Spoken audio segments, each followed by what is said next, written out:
Assalamualaikum warahmatullahi wabarakatuh.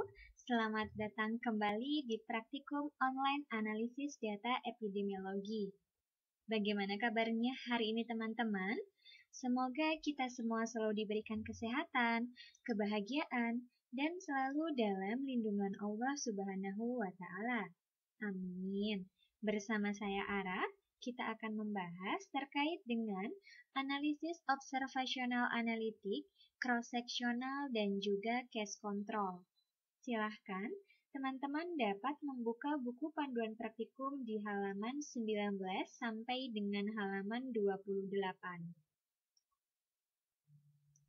Adapun tujuan praktikum kali ini adalah untuk topik analisis observasional analitik cross-sectional, teman-teman diharapkan mampu melakukan penilaian masalah epidemiologi dengan menggunakan desain cross-sectional.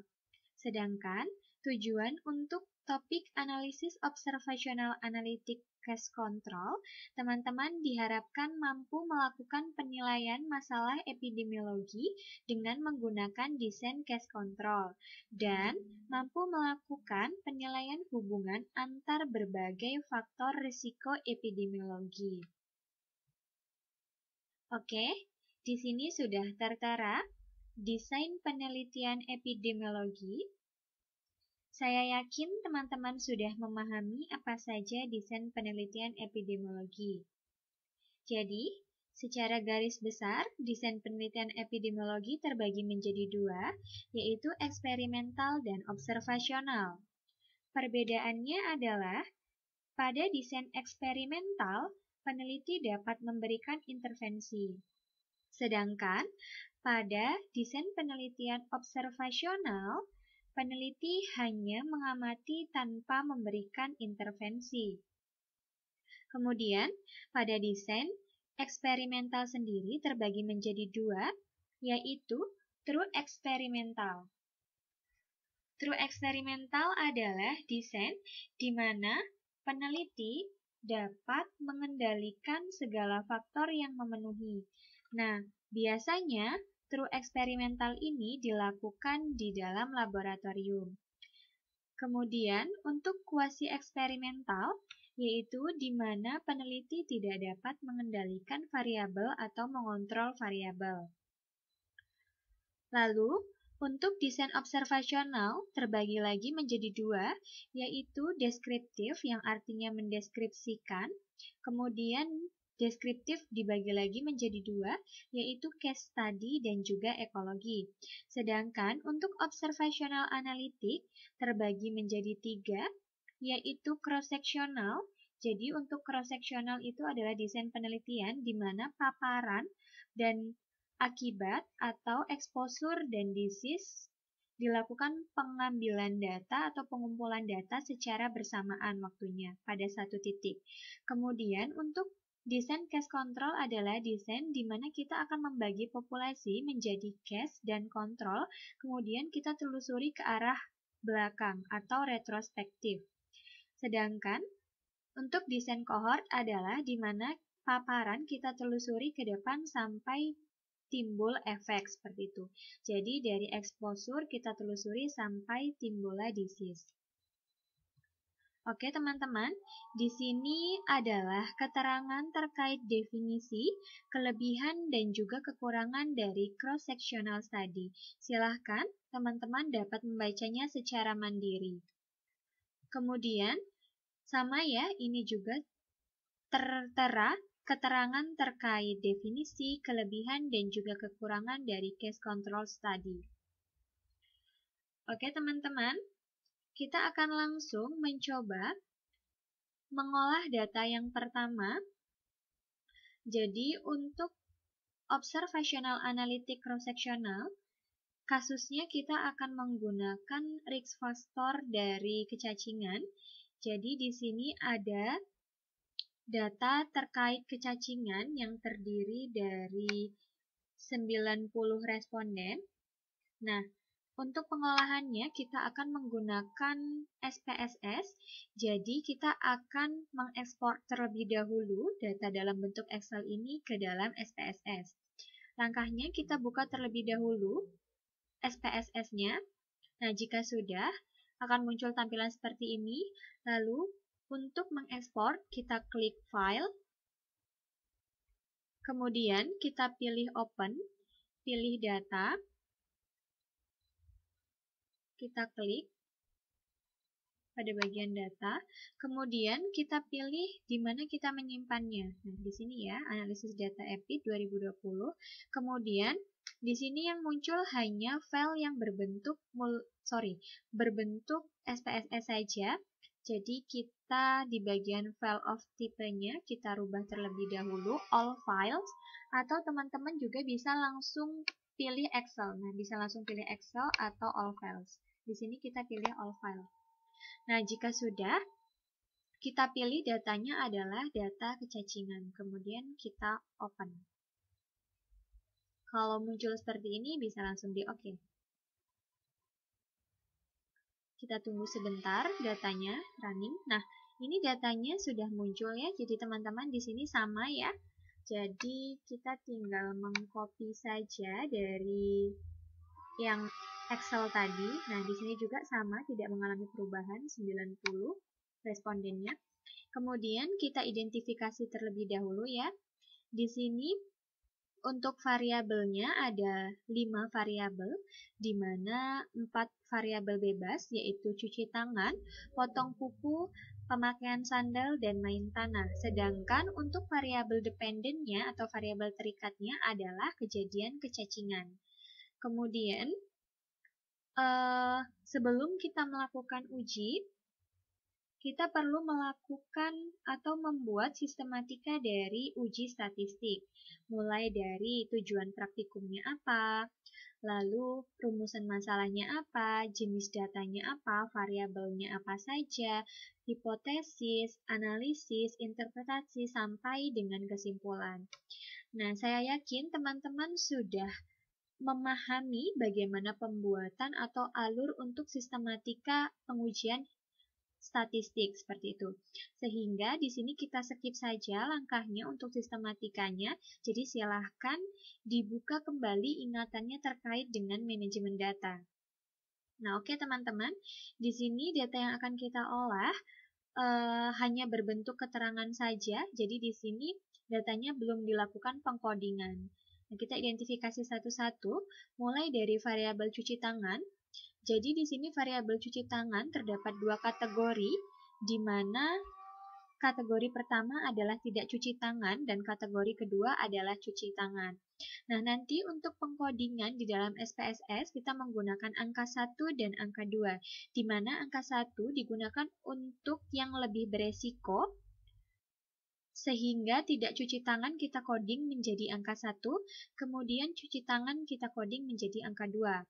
Lalu untuk variabel potong kuku, tidak potong kuku kita coding menjadi angka 1, kemudian potong kuku kita coding menjadi angka 2.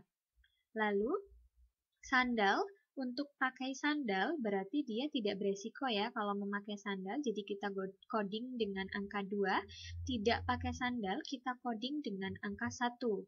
Kemudian untuk variabel main tanah berarti beresiko terhadap kecacingan, jadi main tanah kita coding dengan angka 1, sedangkan tidak main tanah kita coding dengan angka 2. Lalu untuk variabel dependennya, cacingan kita coding dengan angka 1, dan tidak kecacingan atau tidak cacingan kita coding dengan angka 2. Seperti itu. Nah, karena di sini datanya masih dalam bentuk kata, belum dalam bentuk angka, jadi kita perlu melakukan transform terlebih dahulu untuk merubah keterangan ini menjadi bentuk angka. Nah, langkahnya saya harap teman-teman juga masih ingat ya. Jadi kita langsung mengklik bagian transform, lalu di sini ada pilihan record into same variable atau record into different variable. Nah, sebaiknya jika ingin merecord, teman-teman pilih yang into different variable. Tujuannya apa? Agar variabel yang akan kita record sebelumnya masih ada. Jadi kita masih punya file aslinya, seperti itu. Nah, jadi kita pilih yang into different variable. Kemudian, muncul tampilan seperti ini, kita masukkan variabel cuci tangan, kemudian pada bagian output variabel namanya kita tulis adalah cuci tangan. Cuci tangan bisa menggunakan new atau cuci tangan satu. Nah, di sini untuk cuci tangan, pemberian nama variabel perlu diingat tidak boleh menggunakan spasi. Jadi kita tanpa spasi. Kemudian kita klik change. Nah, di sini sudah ada keterangan kita akan merubah variabel cuci tangan dengan atau menjadi variabel cuci tangan underscore new. Kemudian klik all and new values. Jadi di sini ada old value dan di sini ada new value, di mana old value adalah keterangan sebelum kita rubah dan di sini adalah kita akan merubah keterangan yang lama menjadi apa. Di sini adalah value yang baru seperti itu. Nah, untuk old value yang lama tadi ada dua kategori ya. Yang pertama adalah tidak cuci tangan. Jadi tidak cuci tangan, kita coding dengan angka 1 karena dia lebih beresiko. Kemudian yang kedua adalah cuci tangan. Nah, cuci tangan kita coding dengan angka 2. Kemudian jika sudah di-add. Nah, pastikan pada saat pemberian atau pengubahan nama di bagian transform, keterangannya ini haruslah sama dengan apa yang tertera di dalam SPSS. Karena kalau dia tidak sama, nanti dia tidak mau terrecord seperti itu. Kemudian jika sudah tidak cuci tangan 1, cuci tangan 2, kita klik continue. Kemudian klik OK.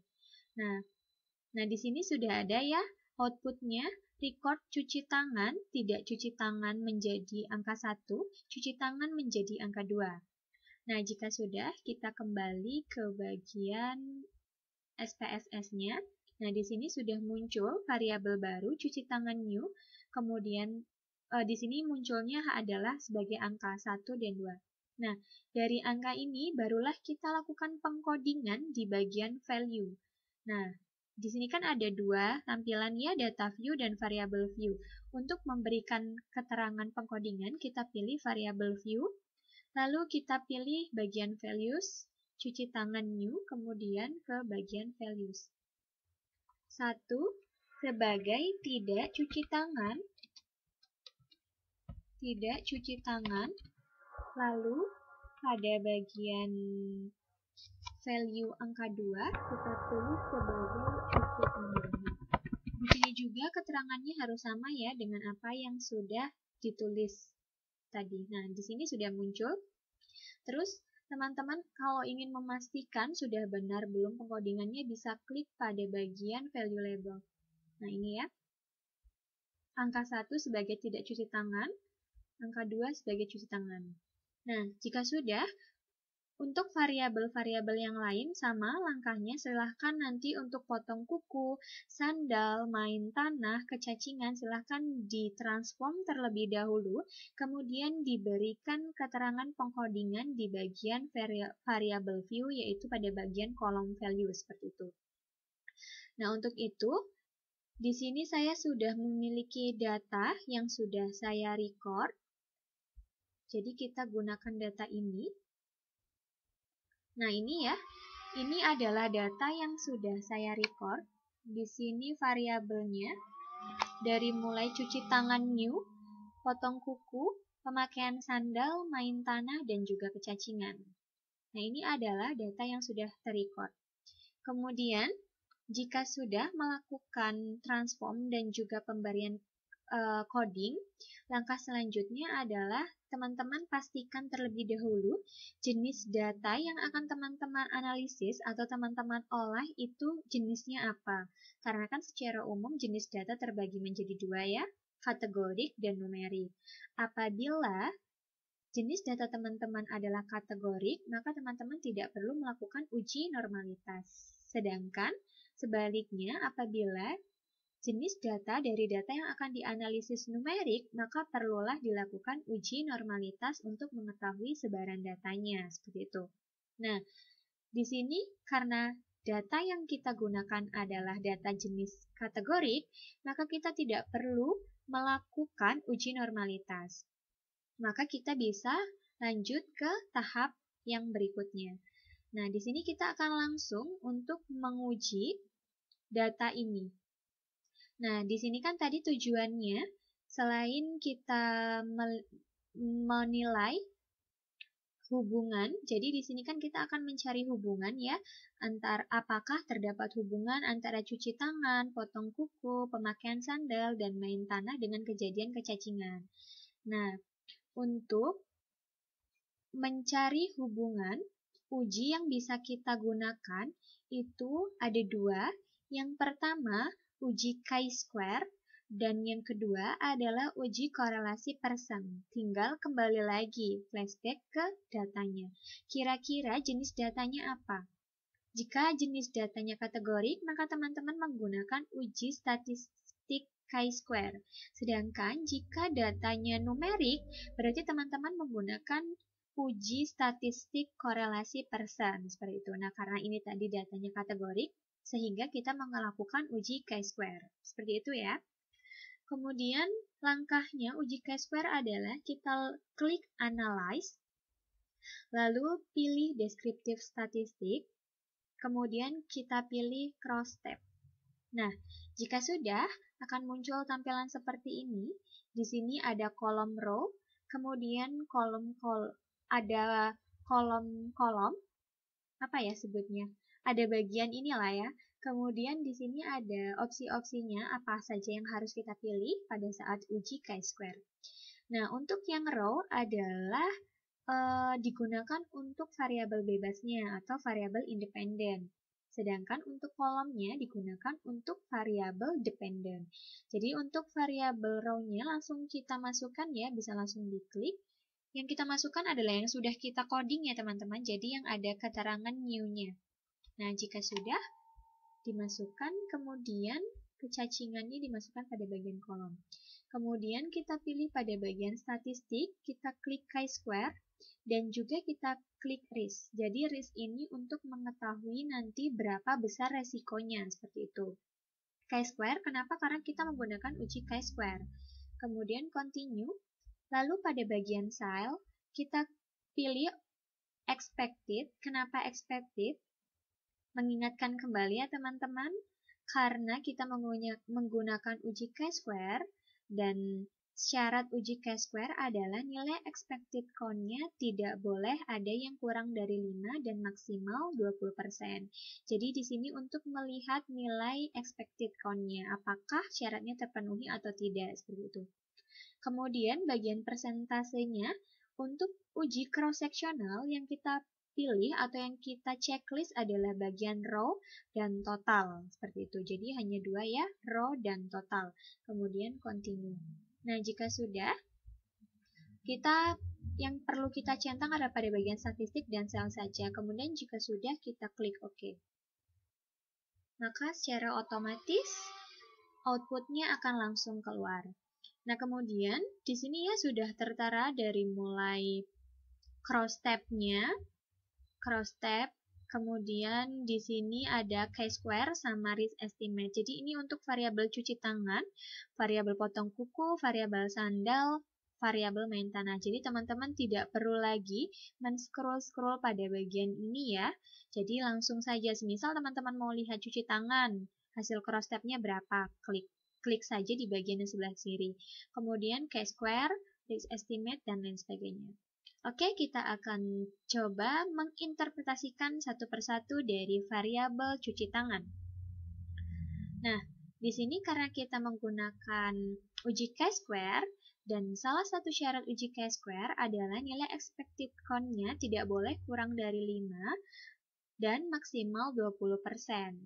Nah, jika nanti syarat uji chi-square-nya terpenuhi, maka kita bisa membaca pada bagian continuity correction pada assign side to side. Nah, itulah yang disebut dengan nilai p-value.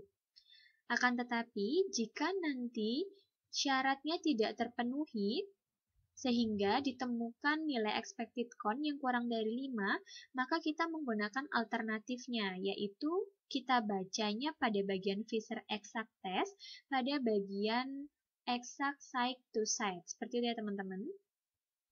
Oke, kita lihat terlebih dahulu ya nilai expected count-nya untuk cuci tangan. Kira-kira terpenuhi atau tidak. Nah, di sini ya, bisa teman-teman lihat nih. Jadi ternyata anak yang tidak cuci tangan dan mengalami kecacingan ada sebanyak 33. Saya harap teman-teman sudah bisa ya membaca tabel 2 kali 2 ini. Nah, kemudian untuk expected count-nya ini. Jadi ini expected count-nya 25,2, 28,2, 16,8, dan 19,2. Jadi tidak terdapat sel yang nilai expected count-nya kurang dari 5. Sehingga syaratnya terpenuhi. Jika terpenuhi, yang kita baca adalah pada bagian chi-square test di bagian continuity correction. Nah, di sini ya, continuity correction, di sini diketahui nilai p-value-nya 0,02. Atau, untuk memudahkan melihat nilai expected count, teman-teman tidak perlu melihat pada bagian cross tab, tapi teman-teman bisa melihat langsung pada bagian di bawah chi-square test keterangan poin A. Nah, di sini ya.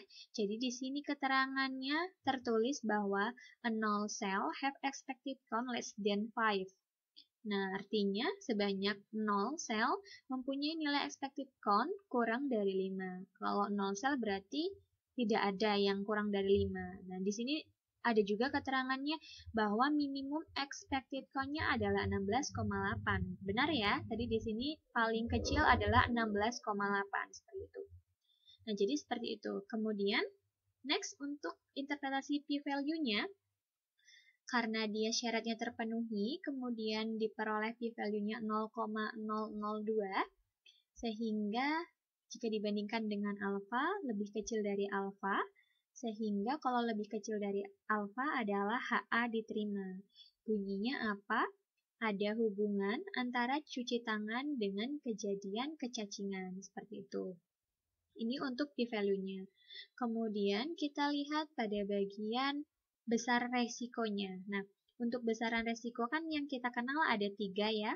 Ada prevalen rasio atau rasio prevalen yang biasa kita sebut PR atau RP. Kemudian ada odds ratio atau OR dan juga ada risk ratio atau RR. Nah, untuk PR atau untuk PR atau RP itu biasanya kita gunakan untuk desain cross-sectional. Sedangkan untuk OR biasanya kita gunakan untuk desain case control. Dan yang terakhir RR untuk desain cohort. Nah, karena tadi kita menggunakan desain cross-sectional, maka yang kita baca adalah PR atau RP, yaitu ini. For cohort kecacingan sama dengan cacingan. Nah, di sini diperoleh nilai PR-nya adalah 2,44 dengan rentang confident intervalnya 1,34 sampai dengan 4,48 seperti itu. Nah, jadi di sini untuk besaran resiko juga kan ada ketentuannya ya teman-teman. Kalau semisal dia nilai PR lebih dari 1 berarti dinyatakan sebagai faktor resiko. Kemudian jika nilai PR sama dengan 1 berarti bukan faktor resiko. Dan jika nilai PR kurang dari 1 maka dia sebagai faktor protektif. Nah, karena ini nilai PR-nya lebih dari 1 berarti dia dinyatakan sebagai faktor resiko. Nah, bagaimana interpretasinya? Jadi seperti ini. Tadi kan untuk p-value-nya terdapat hubungannya. Jadi untuk interpretasinya adalah berdasarkan hasil chi-square test pada variabel cuci tangan, dapat diketahui bahwa cuci tangan berhubungan secara signifikan dengan kejadian kecacingan, sehingga anak yang tidak cuci tangan akan meningkatkan resiko kejadian kecacingan sebanyak 2,44 kali lebih besar dibandingkan dengan anak yang cuci tangan, seperti itu. Kemudian selain itu juga dari nilai CI ini ya, kan nilai CI-nya tidak melewati angka 1, maka dia bermakna seperti itu. Kalau misal dia melewati angka 1, maka dia tidak bermakna seperti itu. Itu untuk interpretasi dari variabel cuci tangan. Oke, next kita ke variabel potong kuku. Kita langsung ke bagian poin A-nya saja ya. Jadi untuk di sini 0 sel sama ya, berarti dia syaratnya terpenuhi. Lalu nilai yang kita baca adalah continuity correction 0,000, berarti dia lebih kecil dari alfa sehingga HA diterima. Bunyinya adalah terdapat hubungan antara potong kuku dengan kejadian kecacingan. Terus kita lihat besaran resikonya 2,93 sehingga lebih besar dari angka 1 dengan rentang tidak melewati angka 1. Jadi, untuk interpretasinya dapat diketahui bahwa potong kuku berhubungan secara signifikan dengan kejadian kecacingan sehingga anak yang tidak potong kuku dapat meningkatkan resiko terhadap kejadian kecacingan sebanyak 2,93 kali lebih besar dibandingkan dengan anak yang potong kuku. Seperti itu. Itu untuk yang variabel potong kuku.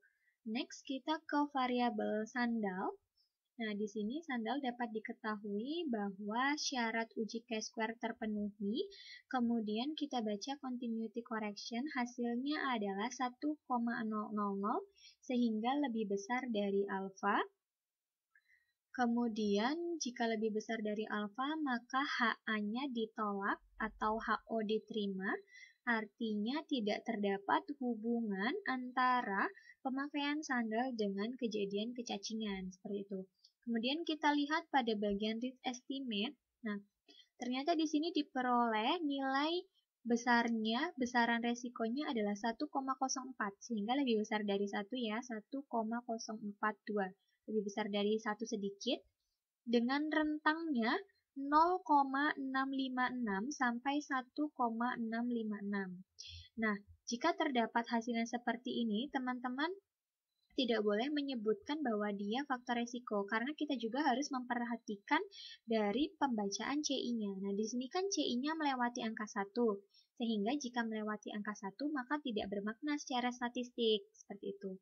Jadi, untuk interpretasinya adalah berdasarkan hasil uji bivariat dapat diketahui bahwa pemakaian sandal tidak berhubungan dengan kejadian kecacingan sehingga tidak pakai sandal belum tentu meningkatkan resiko terhadap kecacingan sebanyak 1,04 kali lebih besar dibandingkan dengan anak yang pakai sandal, seperti itu.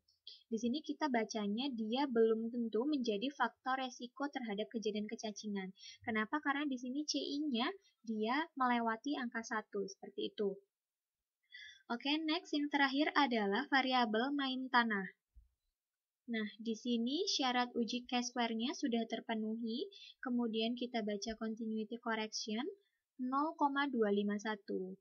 Nah, 0,251 ini berarti lebih besar dari alfa ya, sehingga HA-nya ditolak, HO diterima, yang berbunyi tidak terdapat hubungan antara main tanah dengan kejadian kecacingan. Kemudian kita lihat pada besaran resikonya, ternyata besarnya adalah 0,735. Nah, angka ini berada di bawah angka 1, sehingga dia adalah faktor protektif atau faktor pelindung, dengan rentang CI 0,48 sampai 1,13. Nah, jadi untuk interpretasinya karena dia faktor pelindung adalah berdasarkan hasil uji bivariat atau chi-square dapat diketahui bahwa main tanah tidak berhubungan secara signifikan dengan kejadian kecacingan, sehingga anak yang main tanah belum tentu meningkatkan risiko terhadap kejadian kecacingan sebanyak 0,73 kali lebih besar dibandingkan dengan anak yang tidak main tanah, seperti itu. Seperti itu ya teman-teman untuk interpretasi dari chi-square test dengan menggunakan desain cross-sectional. Jadi yang kita baca adalah p-value, CI, dan juga PR atau RP, rasio prevalence. Seperti itu. Oke, next. Yang kedua, kita akan mengolah data dengan observational analytic case control. Jadi yang ini tadi cross-sectional dan yang kedua kita akan coba yang case control. Nah, untuk case control yang akan kita coba datanya adalah atau kasusnya terkait dengan risk factor dari PJK atau penyakit jantung koroner. Nah, silakan teman-teman di buku sudah ada ya, silakan dibuka bukunya. Nah, di sini sebenarnya datanya kan dalam bentuk Excel kalau di buku, tapi di sini sudah saya transform dan sudah saya record. Langkahnya sama untuk mentransform dan merecord, jadi silakan teman-teman bisa langsung berlatih secara mandiri ya, agar lebih ahli dalam mentransform dan merecord seperti itu. Nah, di sini terdapat 7 ya, ada 7 variabel. Untuk dependennya adalah status PJK, bebasnya ada umur, jenis kelamin, pekerjaan, hipertensi, hiperglikemi, dan juga rasio pinggang panggul atau rasio pipa. Nah, yang akan kita coba atau yang akan kita uji di sini 3 variabel bebas saja dan 1 variabel dependen. Variabel bebasnya adalah hipertensi, hiperglikemi, dan rasio pipa. Jadi yang kita transform atau kita coding itu saja. Nah, di sini ya sudah tercoding. Kemudian langkahnya sama ya dengan uji Chi-square, akan tetapi kita beda pada desainnya saja, desainnya case control. Jadi langkahnya analyze, descriptive statistic, cross step, dan pada bagian row adalah hipertensi, hiperglikemi, dan rasio pipa. Lalu pada bagian kolom status PJK. Tidak perlu dipandu ya, saya rasa teman-teman, saya yakin teman-teman sudah bisa untuk memilih opsi apa saja yang perlu pada saat uji Chi-square. Nah, di sini bedanya untuk yang cross-sectional tadi kita pilih bagian row dan total. Untuk yang case control yang kita pilih adalah bagian kolom dan total. Kemudian continue. Jika sudah, langsung bisa di OK. Nah, di sini ya sudah muncul. Di sini ada hipertensi, lalu hiperglikemi, dan juga rasio pipa. Nah, kita interpretasikan satu persatu. Untuk interpretasinya sama ya, berdasarkan p-value, CI, dan juga kalau case control berarti menggunakan OR atau odds ratio. Nah, di sini untuk variabel hipertensi, karena syaratnya terpenuhi, maka yang kita baca continuity correction 0,04, berarti kurang dari alfa, HA diterima, ada hubungan antara hipertensi dengan kejadian PJK. Berapa sih besaran resikonya? Nah, kita lihat pada bagian OR ya, di sini 2,36, jadi lebih dari 1 sehingga dia merupakan faktor resiko. Kemudian dengan rentang nilai CI 1,09 sampai dengan 5,09. Jadi, untuk interpretasinya adalah berdasarkan hasil uji Chi-square test, dapat diketahui bahwa hipertensi berhubungan secara signifikan dengan kejadian PJK, sehingga orang yang hipertensi akan meningkatkan risiko terhadap kejadian PJK sebanyak 2,36 kali lebih besar dibandingkan dengan orang yang tidak hipertensi, seperti itu. Kemudian untuk yang hiperglikemi, nah, di sini hiperglikemi syaratnya terpenuhi, p-value-nya 0,634, sehingga lebih dari alfa ya, maka HO diterima, bunyinya tidak terdapat hubungan antara hiperglikemi dengan kejadian PJK. Kemudian odds ratio-nya, dia memang lebih dari 1, akan tetapi coba perhatikan bagian CI-nya, dia melewati angka 1, sehingga tidak bermakna secara statistik. Lalu, untuk interpretasinya adalah berdasarkan hasil uji Chi-square dapat diketahui bahwa hiperglikemi tidak berhubungan secara signifikan dengan kejadian PJK, sehingga orang yang hiperglikemi belum tentu meningkatkan risiko terhadap kejadian PJK dibandingkan dengan orang yang tidak hiperglikemi, seperti itu. Oke, next, untuk rasio pipa, di sini syaratnya terpenuhi, p-value 0,014, berarti kurang dari alfa, sehingga dapat dikatakan bahwa terdapat hubungan antara rasio pipa dengan kejadian PJK, lalu odds rasionya lebih besar dari 1, CI-nya tidak melewati angka 1. Maka interpretasinya adalah berdasarkan hasil uji bivariat, dapat diketahui bahwa rasio pinggang panggul berhubungan secara signifikan dengan kejadian PJK, sehingga orang yang rasio pipanya beresiko akan meningkatkan resiko terhadap kejadian PJK sebanyak 2,9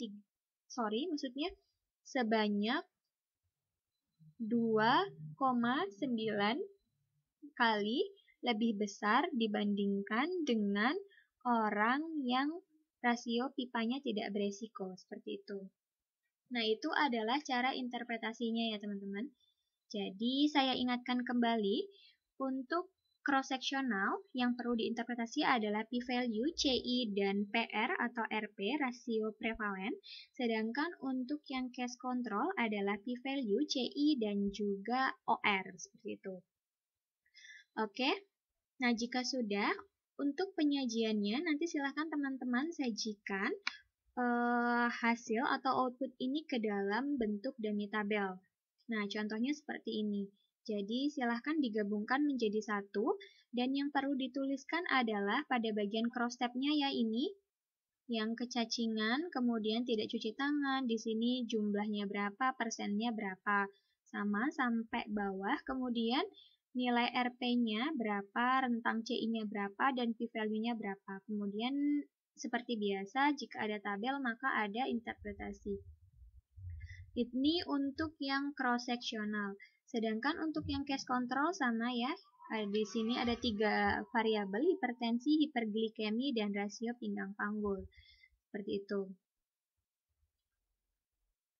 Nah, kemudian untuk jika nanti teman-teman sudah selesai, jangan lupa outputnya disimpan ya.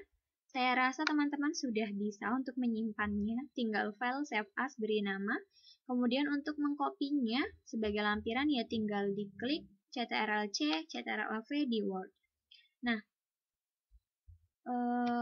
saya rasa itu yang bisa saya sampaikan terkait dengan analisis observational analitik cross-sectional dan case control.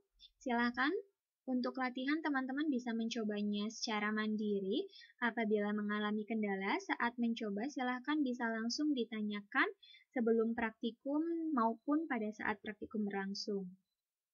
Oke teman-teman, mohon maaf apabila dalam penyampaian ada salah kata, kemudian semangat, tetap semangat walaupun daring, kemudian tetap di rumah saja, stay safety dan juga stay healthy.